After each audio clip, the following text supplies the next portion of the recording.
All right, so where is the coffee shop? The coffee shop is Fat Cat Coffee Works in New Glarus, Wisconsin. All right, how big is it? It's a smaller shop. Let's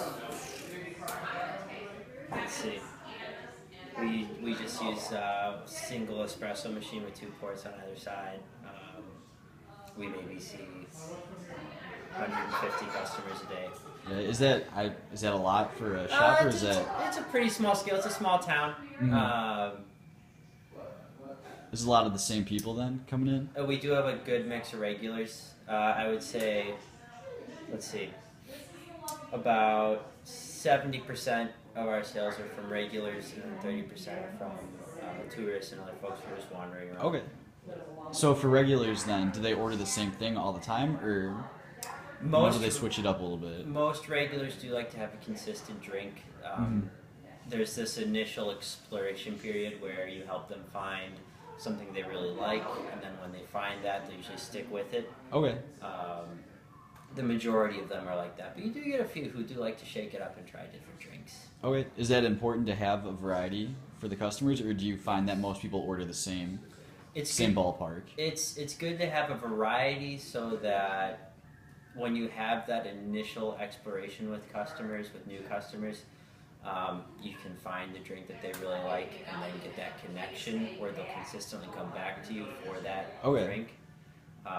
Because especially when in a town like New Glarus, which is very tourist heavy, when you get out of that tourism season, especially in the winter, you lose that whole 30% of sales because you're not getting as many tourists in. So having that consistent group of regulars gives you that consistent base of income.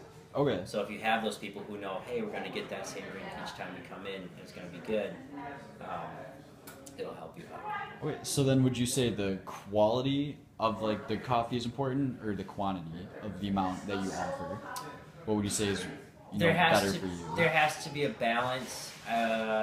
Quality slightly outweighs the quantity in the respect that when you have a small independent coffee shop, people are going in because they want a handcrafted beverage that if you're getting a latte, it's going to have latte art. It's going to have the perfect texture in the milk the way you steam it. That is at the forefront, followed by quantity.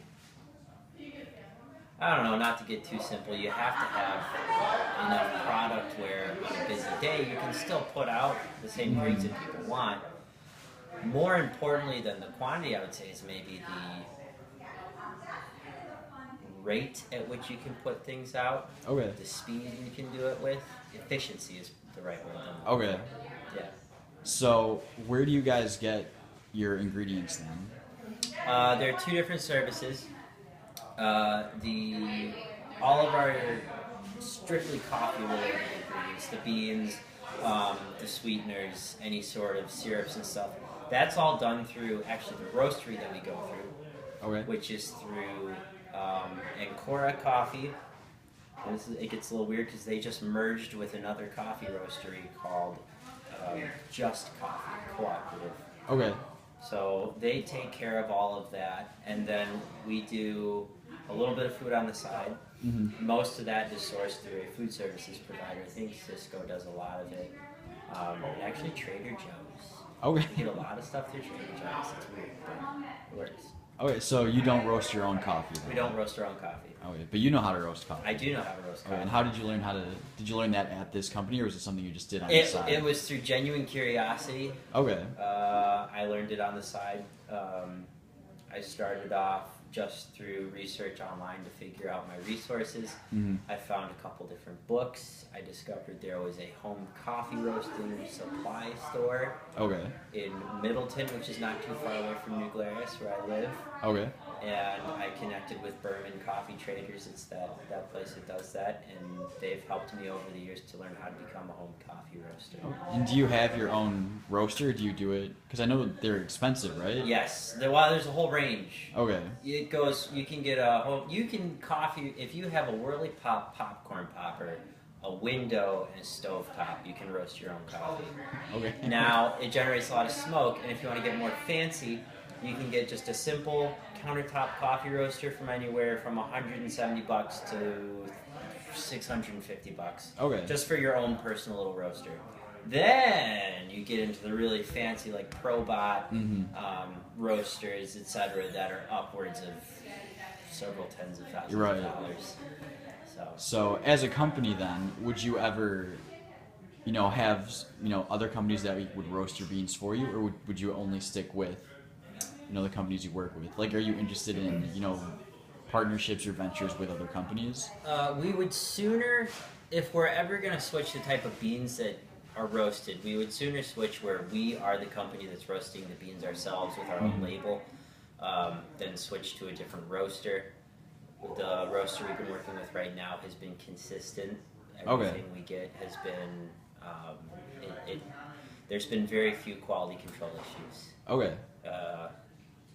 The next step, if we were to switch, making ourselves the roaster, is that we'd have the upfront cost of getting a more expensive roaster, but down the road we would offset that by saving the money from not having to pay somebody else to roast it for us. Does that make sense? Yeah. Yeah.